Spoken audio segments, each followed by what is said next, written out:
Nos habíamos quedado hablando de el papá de John Stuart Mill y su relación con el abuelo, con, con el papá de James Mill. ¿Ok? Este, el libro de Cantillon habla muy bien de esto que está pasando aquí, ¿no? El libro de Cantillon dice que cuando un campesino lograba tener ciertos niveles de riqueza, él insistía mucho en que su hijo se convirtiera en artesano, ¿okay? Por lo cual trataba de meterlo en un taller para que aprendiera alguna de estas artes, ¿okay? Porque el artesano ganaba más que el campesino, ¿no? En este caso, el abuelo es un zapatero, por lo cual ganaba más o menos buena plata. En su momento era un artesano, de los que fabrican zapatos, ¿okay? Y él, preocupado por la educación del hijo, lo hace estudiar, ¿no? Es más la madre, ¿no? La mamá de James Mill estaba muy preocupada porque este muchacho que se llamaba James llegara lejos, ¿okay? Y ella es la que aboga porque el abuelo ponga al hijo a estudiar para ser pastor. Pero resulta que James Mill sale ateo, ¿no? James Mill descubre que Dios no existe, ¿no? Según él. ¿Okay?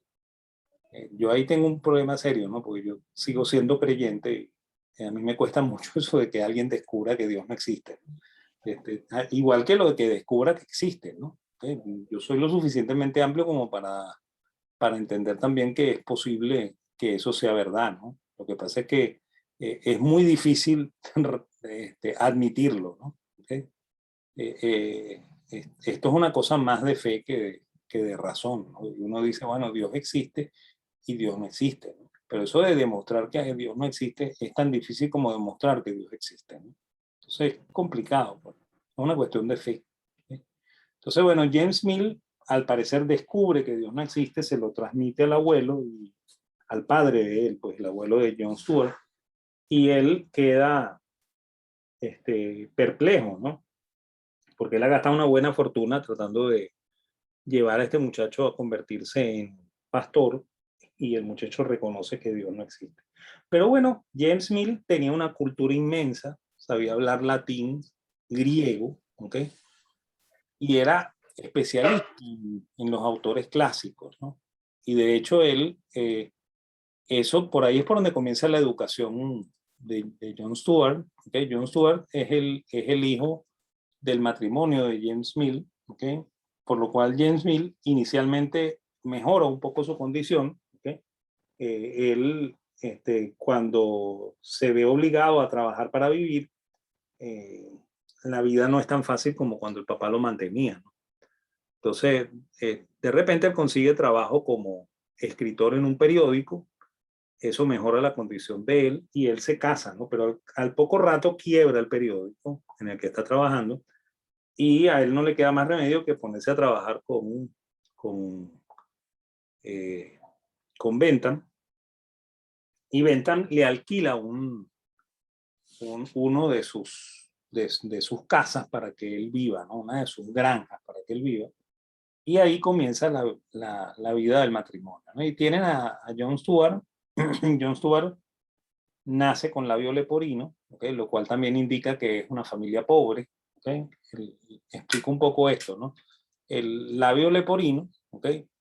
Surge porque la familia no se alimenta bien, ¿no? Y la madre no se alimenta bien, y esa es la razón por la cual cuando una mujer en Venezuela llega a la consulta del ginecobstetra, él inmediatamente receta ácido fólico, ¿no? ¿Okay? Porque el ácido fólico es la vitamina que evita que el muchacho tenga labio leporino, ¿okay?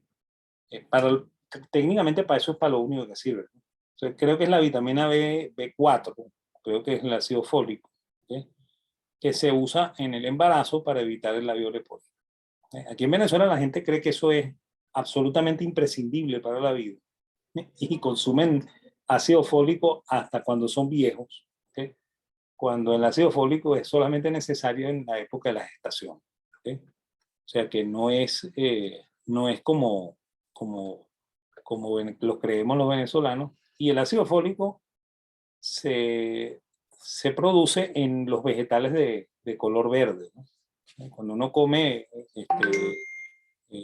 ¿cómo se llama esto?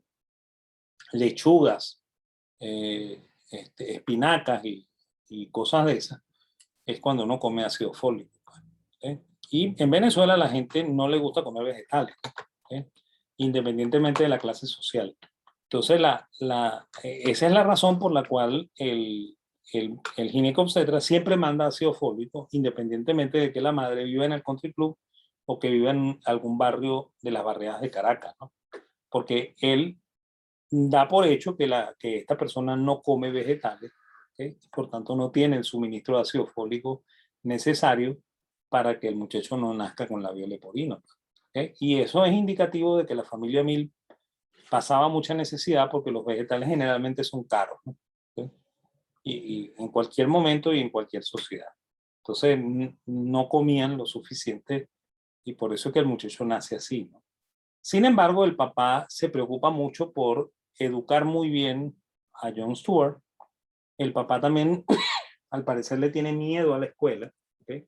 Lo cual también yo comparto. ¿Okay? Si yo tuviera dinero o sea, si yo hubiese tenido dinero para evitar que mis hijos fuesen a la escuela y, y aquí en Venezuela fuese posible que ellos se educaran sin ir para la escuela, ¿okay? Yo lo hubiese hecho. ¿Okay? Pues yo no confío en la escuela. Para mí las escuelas son retenes, ¿okay? Donde los muchachos aprenden más cosas malas que buenas. ¿Okay?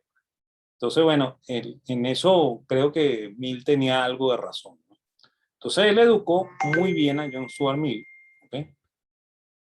Cuando John Stuart Mill está joven, y esa es la prueba también de que este señor James Mill es un tipo que se preocupaba mucho, John Stuart Mill va a dedicarse a escribir un libro que se llama La historia de la India, y por ese libro a él lo convierten en director de la Compañía de Indias, que es la compañía que se encarga de la explotación de los recursos de la India. ¿Okay? Y, y después John Stuart Mill va a ocupar el puesto del padre cuando el padre se jubile, ¿okay? Y posteriormente muera, ¿okay? Por lo cual ellos viven, ¿okay? De la venta de sus servicios a esta empresa que se llama la Compañía de las Indias. Y eso sí va a lograr que el viejo Mill, que James Mill, viva cómodamente en los últimos años de su vida y que John Stuart Mill pueda vivir cómodamente también hasta el final de sus días. ¿Okay? Mill, como comentamos, ¿okay? Educó al hijo. ¿Okay? Lo primero que le enseñó fue latín y griego. ¿Okay? Y lo primero que este muchacho empezó a leer fueron los clásicos griegos y latinos. ¿Okay? O sea que él leía griego y latín clásico y leía los clásicos griegos y los clásicos en latín al inicio. A los 9 años le enseñó cálculo diferencial e integral. ¿Okay? Y, y por supuesto lo fue llevando por la filosofía medieval hasta que lo llevó a la filosofía moderna. ¿Okay? Y cuando el muchacho cumplió los 20 años, le entregó los libros de Bentham y le dijo que esto era lo máximo del conocimiento humano. ¿Okay? Y él, al parecer, también por esos años, John Stuart Mill sufre una crisis nerviosa, ¿okay? Una depresión, ¿okay? Que lo lleva a pasar un tiempo en un manicomio. Y al parecer, cuando sale del manicomio, este señor John Stuart Mill sale transformado, ¿no? Sale convertido en un hombre muy profundamente tolerante, ¿no? Y eso trasluce en el libro que se llama Principios de Economía Política, porque él ahí, por supuesto, preserva los principios del mundo ricardiano, pero es profundamente tolerante con las ideas de Comte y Enfantin. ¿Okay? Es más, él fue amigo de Comte y amigo de Saint-Simon, porque cuando él sale del manicomio, él da una inmensa gira por Europa y conoce a estos sabios franceses en su propia casa. ¿Okay? Y siente admiración por ellos, ¿no? Y por eso es que él dice que a la ciencia económica le toca meter la inducción, ¿okay? Aunque él no la mete, ¿no? Su libro es profundamente deductivo, como todos los libros de economía hasta este momento, ¿okay? Pero él sugiere que el camino está por allá, ¿no? ¿Okay? Él es el que abre esa puerta. ¿Okay?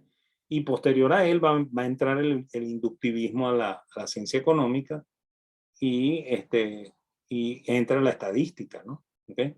Entonces, él cree también que existe una separación entre el proceso de producción y el proceso de distribución, y por eso es que él también abre la puerta a que el gobierno sea el que decide al final cómo se distribuye el producto, ¿okay? Porque él cree que al haber un divorcio entre la producción y la distribución, entonces el empresario no tomaría las decisiones de manera adecuada, ¿okay? Para que la distribución se haga justamente, ¿no? Entonces hay que llamar a un tercero, en este caso es el Estado, que supuestamente lo haría de una manera neutra porque él no participa del proceso productivo, ¿no? ¿Okay? Y él es el cultor también de la teoría del fondo de salario, ¿okay? Que ya en la última edición de Principios de Economía no está, pero estuvo en todas las demás. ¿Okay? Y esto es una suerte de teoría del capital, ¿okay? En el cual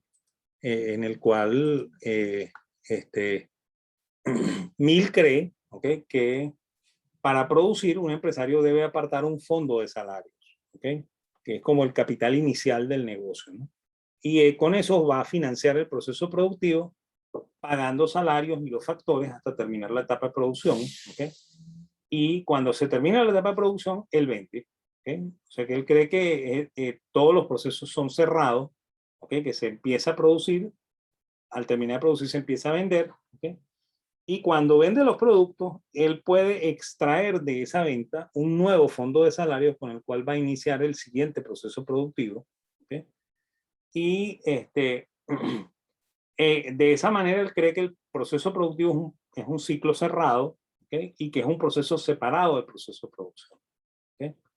Eso es un error grave, ¿okay? Un error conceptual grave, porque, y es más, es la prueba evidente de que casi ninguno de los clásicos, ¿okay? E incluso casi ninguno de los economistas conoce los procesos productivos, ¿no? ¿Okay? De hecho, Mill jamás fue por una fábrica, ¿no? Igual que Smith jamás fue por una fábrica, igual que Ricardo jamás fue por una fábrica, ¿okay? El único que fue por una fábrica fue Say, ¿okay? Por eso es que Say dice lo que dice del empresario y dice lo que dice de la teoría económica de una manera distinta, ¿no? ¿Okay? Parece que también fue Cantillon, porque su descripción de los procesos de producción en el siglo XVIII denota que el tipo conocía el negocio, ¿okay? Y suena lógico, ¿no? Porque si él era un banquero, ¿okay? Él debió haber financiado a muchos de estos artesanos, ¿okay? Por lo cual debió haber conocido cómo funcionaban los negocios, ¿okay? Y eso se trasluce en el libro de Cantillon, ¿okay? Es más, hay una anécdota con el libro de Smith, ¿no? Saben que Smith dice que, que una fábrica de alfileres en Escocia tiene 17 pasos, ¿no? ¿Okay? O 17 etapas en las cuales se produce el alfiler, ¿okay? Y que ahí están involucrados 25 operarios, ¿okay? Y explica cómo más o menos se hace un alfiler, ¿no?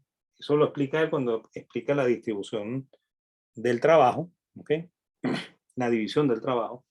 Y bueno, resulta que el mismo ejemplo que usa Smith lo usa otro también de la escuela de la escuela de los iluministas escoceses, que es Adam Ferguson, ¿no? Y Smith demandó a Ferguson por plagio, ¿okay? Y el pobre Ferguson estaba muy preocupado porque él se dio cuenta que el jurado iba a decidir en contra de él. Y entonces, en la siguiente sesión del juicio, él llevó un artículo de la enciclopedia francesa que se llamaba Eplins, ¿okay? Los alfileres, ¿okay? Y él le explicó a los miembros del jurado y al juez que él jamás leyó el libro de Smith, que él lo único que hizo fue leer ese panfleto ¿ok? Y en ese panfleto está explicado tanto lo que él escribió como lo que escribió Smith, porque lo que escribió Smith es un plagio de ese artículo de la enciclopedia francesa, porque de verdad, los alfileres en Inglaterra se producían en más de 17 pasos. Pues. No era como decía el artículo de los Eplings, porque el artículo de los Eplings explicaba cómo se fabricaba el alfiler en la Francia del siglo XVIII. ¿Okay? Bueno, eso es, por supuesto, ahí el juez desestimó la demanda de Smith. Smith salió de ahí molesto porque no pudo sacarle unos reales a Ferguson. ¿Okay? Y se demostró que Smith era plagiario igual que Ferguson. Pues. Ambos se habían copiado el artículo de la enciclopedia, no lo habían dicho ni lo habían citado. ¿Okay? Y también explicaba que ninguno de los dos había ido a una fábrica de alfileres en Inglaterra. Pues. ¿Okay? En el caso de Mill pasa lo mismo. ¿No? Mill, lo más cerca que estuvo de una fábrica es que Mill se enamora de una mujer casada que se llama Harriet Taylor y que a su vez es una de las principales sufragistas, ¿no? De las feministas del siglo XIX. ¿Okay? Él se enamora locamente de esta mujer. ¿Okay? Esta mujer está casada y es una mujer difícil, ¿okay? Tan difícil que cuando Mill iba a visitarla en la casa y llegaba el marido, ¿okay? El marido abría la puerta, veía que Mill estaba adentro, él trancaba la puerta y se iba y se quedaba por ahí esperando a que Mill se fuera. Cuando Mill se iba, él abría la puerta y entraba. ¿No? Yo me imagino que si él entraba y armaba un lío, él era el que terminaba perdiendo, porque la mujer probablemente le tiraba el sartén por la cabeza y la cosa terminaba en peor situación. ¿No? Entonces era una mujer complicada, ¿okay? Y ambos eran creyentes de que había que controlar la población. ¿No? Ellos creían que el mundo se dirigía a un inmenso fracaso, ¿okay? A una inmensa crisis, y por tanto había que controlar la población. ¿Okay? Entonces ellos se paraban en las puertas de las fábricas a entregarle a los trabajadores panfletos, ¿cómo se llama? Panfletos en favor del control de la natalidad, donde se explicaba cómo se tienen relaciones sexuales evitando que la señora salga embarazada, ¿okay? Y además de eso, si salía embarazada, cómo se hacía un aborto para que esta señora pudiera deshacerse del problema, ¿okay? Y bueno, y a ambos los descubrieron distribuyendo estos panfletos. Por supuesto, ellos se imaginaban que los trabajadores eran analfabetas, ¿okay? Y los panfletos se hacían en forma de dibujos, ¿okay? En forma de pinturas, ¿okay? Y, y ambos fueron puestos presos en la época victoriana por distribución de pornografía. Sí, ese fue el cargo que se les hizo y tuvieron presos un tiempo por haberse parado en las puertas de las fábricas a entregar estos panfletos el, para que los trabajadores regularan su natalidad. ¿Okay? Y bueno, eso es lo más cerca que Mill estuvo nunca de una fábrica. Por eso es que Mill piensa en esta ley del fondo de salario. Los procesos en una fábrica no son así, los procesos son continuos, ¿no? La gente va produciendo y vendiendo al mismo tiempo, ¿no? O sea, no hay etapas cerradas, ¿no? ¿Okay? Por lo cual el modelo que se planteó Mill no es ni de lejos cercano a la realidad. ¿No? ¿Okay? Y es una prueba de lo que les estoy diciendo, pues de que la escuela clásica no tenía contacto con la realidad. ¿No? Más o menos es así, ¿no? O sea, el, el, el, el productor inicialmente aparta su fondo de salarios, eso abre el margen del periodo de producción, se termina de producir los productos, ahí es que se vende, ¿okay? No se vende en la medida en que van saliendo los productos, sino que se espera al final del proceso productivo. Una vez que se vende, se puede apartar el siguiente fondo de salarios para la siguiente etapa y se inicia una segunda etapa de producción y así sucesivamente. Pues. ¿Okay? Así es como ve Mill que funciona el proceso productivo y creo que eso está equivocado. Ok, La otra visión final del clasicismo la ofrece Marx. ¿Okay? Y Marx era un ricardiano, ¿no? Marx parte de Ricardo. Hay mucha gente que cree que parte de Smith. ¿Okay? Más bien, eh, Marx es adverso a Smith y propenso a Ricardo, ¿no? Y resume las clases sociales de Ricardo, que son tres: la clase rentista, la clase productiva y la clase trabajadora, en dos clases que son la capitalista y la proletaria, ¿no? Y cree que el valor es totalmente trabajo, ¿no? ¿Okay? Por eso es que él cree que el empresario debería entregarle el precio completo de la mercancía al trabajador, porque el trabajador fue el que generó todo ese valor, ¿no? Eso cree Marx. Y considera que el trabajo no remunerado es plusvalía. ¿Ok? Por lo cual, él cree que toda mercancía tiene trabajo incorporado. ¿Ok? Y cree que el empresario es un heredero con suerte, ¿no? Es más, la expresión que, perdón, un momentito. La expresión que usa Marx en el Capital es todavía más dura, ¿no? Marx dice que el empresario es un judío circuncidado en lo más profundo de su ser. ¿Okay? Esa es la expresión que Marx acuña para el empresario, ¿no? Y bueno, eso también dice que Marx inicialmente no sabía que era judío. ¿Okay? De hecho, el papá de él se llama Heine Marx originalmente. ¿Okay? Su papá era judío. ¿Okay? Él se convierte a luterano porque es abogado de la provincia de Prusia. ¿Okay? Y se casa con una chica judía también de apellido Kahn. ¿Okay? Por lo cual es de la clase sacerdotal judía.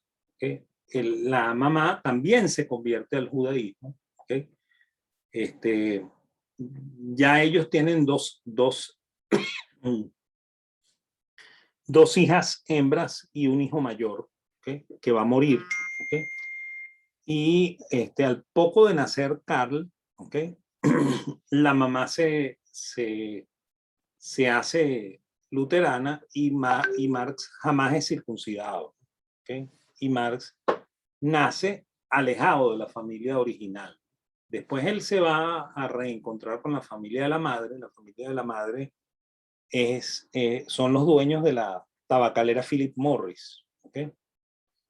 Y de hecho Marx y su esposa Jenny van a vivir un tiempo mantenidos por la familia de la madre de Marx, que son estos señores de apellido Philip Morris. Entonces, bueno, él, este, él nace sin la conciencia de ser judío. ¿Okay? Por eso es que cuando se dice que era judío, eso es muy cuestionable, ¿no? Él jamás entendió eso, ¿no? Entonces, más bien, él llegó a albergar mucho sentimiento antijudío en lugar de sentimientos projudíos. ¿Okay? Y bueno, él crece así, ¿okay? Crece como luterano. ¿Okay? De hecho, en su época, en la Prusia del siglo XIX, había la costumbre de que los chicos, cuando terminaban la preparatoria, lo que nosotros llamamos bachillerato, tenían que hacer una tesina, ¿no? Una tesis. ¿Okay? Que también aquí en Venezuela se guarda la misma costumbre, porque aunque ustedes no lo crean, nosotros tenemos influencia prusiana. ¿Okay? Entonces, bueno, la tesis que escribió Marx es cómo el amor de Cristo nos salva en la cruz. Esa fue su primera tesis. O sea, que era un chico creyente, ¿no? Después, cuando llega a la universidad, él se vuelve ateo. ¿Okay? Y reniega de todo lo que él creía. ¿Okay? Y originalmente él entra en la universidad, su papá, que se llamaba Jaime, y que cuando se bautiza cambia el nombre por Heinrich. ¿Okay? Por eso es que el nombre que ustedes van a conseguir en las biografías es Heinrich Marx, el viejo Marx. Él, es más, Marx es un apellido que es neutro, ¿no? O sea, puede ser usado por judíos y no judíos. Yo conocí a un Marx que estudió conmigo economía, ¿okay? Que era era hijo de un oficial de la Luftwaffe, ¿no? O sea, que del- de la aviación nazi, ¿ok? O sea, que no judío no era, ¿no? ¿Ok? Entonces, bueno, el apellido Marx es un apellido neutro, no es un apellido judío. ¿Ok? El apellido de la madre sí, el Ken, ¿no? Y el Philip Morris, que tenía la mamá de ella, ¿ok? Era, ese también era judío, ¿no? ¿Ok? Bueno, este, el papá quiere que él sea abogado, igual que él. ¿Ok? Más bien el papá acumuló una fortuna muy importante que Marx va a heredar, porque Marx, el papá va a morir mientras él está estudiando supuestamente derecho. ¿Ok? Él inicia su carrera eh, en la Universidad de Jena. ¿Ok? Ahí se adscribe a una confraternidad. En Alemania las universidades tenían confraternidad, igual que las universidades norteamericanas. También hay influencia prusiaca o prusiana en las universidades norteamericanas. Entonces, él se adscribe a una confraternidad que se llama la Hermandad de los Jóvenes Bebedores, ¿no? Y ahí él va a adquirir un vicio que lo va a acompañar toda su vida, que es el vicio del alcohol, ¿no? Lo va a acompañar toda su vida. ¿Okay? Este, eh, Inicialmente es fatal, ¿no? Marx varias veces amanece borracho en la calle y en esa época en Prusia eso era un delito y terminaba en la cárcel, ¿no? Entonces el papá tenía que ir a rescatar al hijo que estaba preso por borracho en, en alguna cárcel de Jena, ¿okay? En alguna prisión de Jena. Y el muchacho eh, eh, promete un día de estos no volver a hacerlo, ¿okay? Con la condición de que lo cambien de universidad. Entonces él pasa a Berlín, ¿okay? Supuestamente a estudiar Derecho, y bueno, en el interín se muere el padre y él no estudia Derecho, él estudia Historia y Filosofía. Y sobre todo él se pasa a Berlín porque él quiere ser hegeliano, ¿no? Y en Berlín están los profesores hegelianos, los herederos de él, dando clases.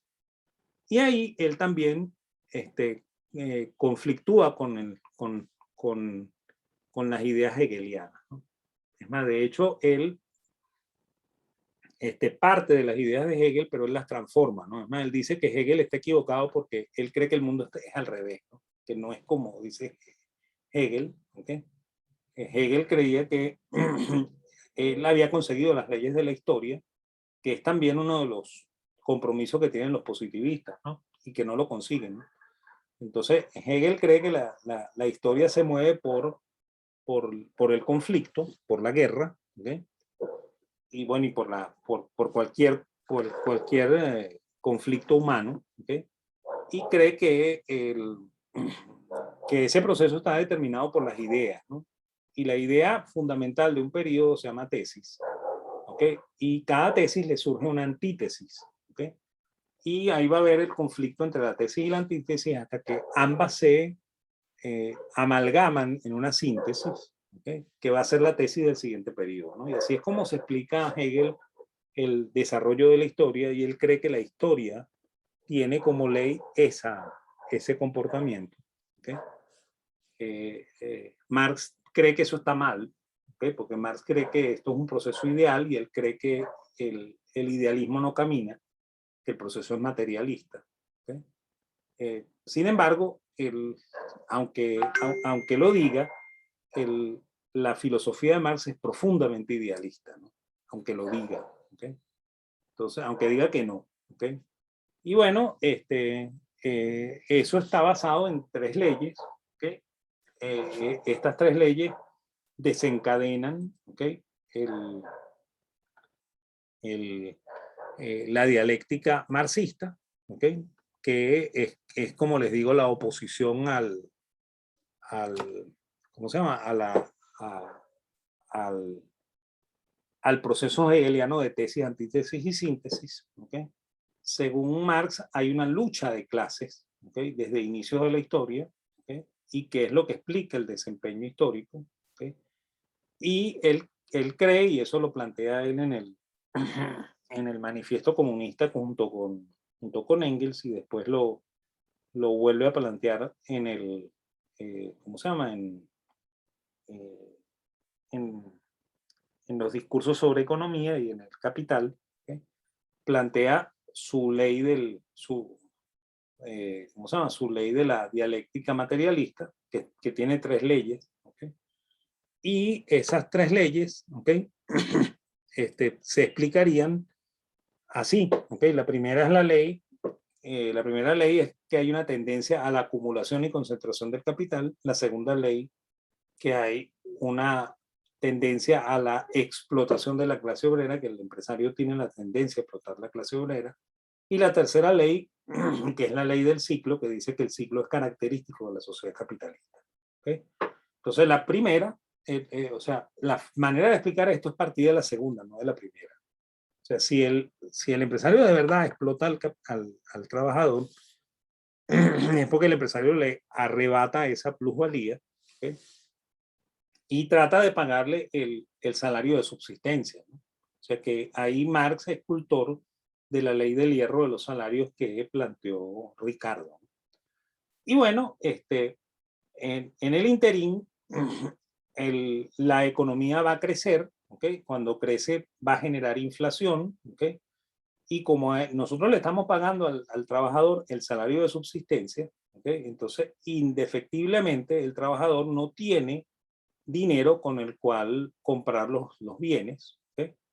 Por lo cual va a llegar un momento en el cual el consumo se cae, ¿okay? Y eso abre la cancha para que ocurra la crisis, ¿no? Y en la crisis, algunos empresarios van a perder su fortuna, van a perder su capital, ¿okay? Y los empresarios sobrevivientes van a adquirir ese capital, ¿okay? A precio muy bajo, por lo cual se cumple la primera ley, que es la ley de la acumulación y la concentración del capital, ¿no? Entonces, Marx cree que esta acumulación y concentración del capital nos va a llevar al final a un gran monopolio, ¿no? En el cual hay una sola empresa dueña de todo, ¿okay? Y un solo empresario dueño de todo, ¿okay? Y bueno, y eso se materializa con la ley del ciclo, ¿no? Que la venimos explicando, pues, o sea que en el proceso de crecimiento, el trabajador ya llega un momento en que no tiene cómo adquirir los bienes, ¿sí? Y en ese momento es que se desata el ciclo, se desata por una caída en el consumo, ¿sí? Y eso es lo que permite que se cumpla también la primera ley, ¿ok? Y que volvamos otra vez al esquema de explotación de la clase obrera, ¿ok? Obviamente el empresario va a preferir meterle más capital al trabajo, a la producción, porque eso aumenta la productividad. Sin embargo, él necesita arrebatar plusvalía, por lo cual le abre la cancha a los trabajadores para que entren, ¿ok? Y eso es lo que al final va a llevar a un nuevo ciclo hasta que por fin exista un solo empresario que se queda con todo el capital, y después cuando se presenta el siguiente ciclo ya no hay empresario con el cual seguir en este juego, y ahí es cuando la sociedad en pleno, ¿okay? Se enfrenta a la gran contradicción y surge esa nueva fuerza que Marx llama socialismo, ¿no? Por eso es que en la mente de Marx es imposible que el socialismo se dé en un país pobre, ¿okay? Como lo fue la Unión Soviética o fue Rusia en su momento, tampoco como lo es en Cuba, ¿okay? Y tampoco como lo es en Venezuela. Cada vez, y lo peor no es eso, lo peor es que siempre que se ha intentado en países pobres, ¿no? ¿Okay?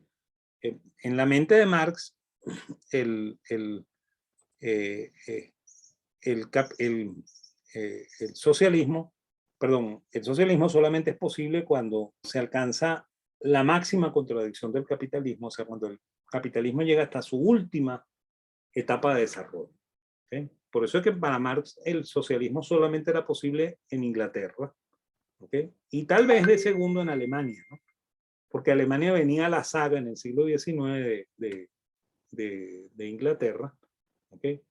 Y por eso que también a Marx le preguntan si él cree que es posible que esto pase en Rusia, y él dice que eso es imposible porque Rusia vive en la Edad Media, ¿no?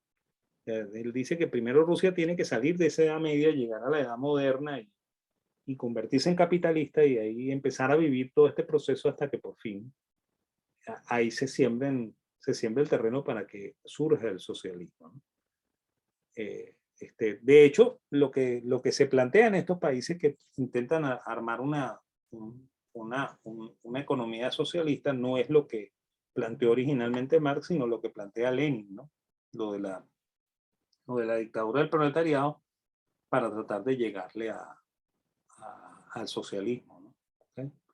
Lo que pasa es que yo creo que tanto lo uno como lo otro está equivocado, ¿no? ¿Okay? Y bueno, y la otra visión aquí es el historicismo, ¿no? ¿Okay? El historicismo pudiéramos llamarlo socialismo no marxista, ¿no? ¿Okay? Él sale del cameralismo alemán, que es el mercantilismo alemán, que es el mercantilismo más eficiente, el que mejor funciona, ¿okay? Y funcionaba muy bien porque los principados alemanes eran muy pequeños y muy austeros, ¿no? O sea, no eran los botarates que somos nosotros, ¿okay? Por lo cual sus estados funcionaban, ¿no? Entonces no llegaron a los niveles de crisis que llegó Francia, ¿okay? Ni tampoco a los niveles, bueno, al nivel español o al nivel latinoamericano, ¿no? Y bueno, y tienen como cultor a un señor que se llama Friedrich List, que es un execrado de Alemania. En Alemania, cuando alguien se ponía muy crítico de la política, como le pasó a Marx, lo expulsaban, ¿no? Lo extraditaban del país. A Friedrich List les tocó eso. Y Friedrich List escribió en Estados Unidos, que es el lugar donde él se fue a vivir, ¿okay? Escribió un trabajo que se llama Proteccionismo, ¿okay? Y ese proteccionismo fue el que influyó a la escuela histórica alemana, ¿no? La escuela histórica alemana tiene dos etapas, ¿no? La vieja escuela, que son profesores que enseñan ciencias de la administración del Estado. ¿Okay? Estos profesores son Roger, Nies y Hildebrandt, ¿okay? Entre otros, ¿no? Estos son los más importantes. Y ellos inicialmente critican la posición de la escuela clásica, ¿okay? Porque ellos tienen tradición mercantilista, ¿no? ¿Okay? Y bueno, hacia el siglo XIX surge la nueva etapa, la escuela histórica, ¿okay? Y el representante fundamental ahí es Gustav von Schmoller, ¿okay? Que técnicamente es el único, ¿no? Porque él monopoliza la enseñanza de la economía, ¿okay? Y su heredero es Werner Sombart, ¿okay? Werner Sombart inicialmente es marxista, ¿okay? Pero después se adscribe a la escuela histórica alemana, y estos tienen una visión muy particular de la economía, ¿no? Ellos tienen una oposición abierta a la escuela clásica y al liberalismo económico, lo consideran imprudente, ¿okay? Creen en una ciencia holística, ¿okay? Ellos creen que la economía era una ciencia holística, creen que esa ciencia no tiene una teoría económica general, ¿okay? Por lo cual hay una teoría económica para Alemania, una teoría económica para Inglaterra, una teoría económica para Francia, ¿okay?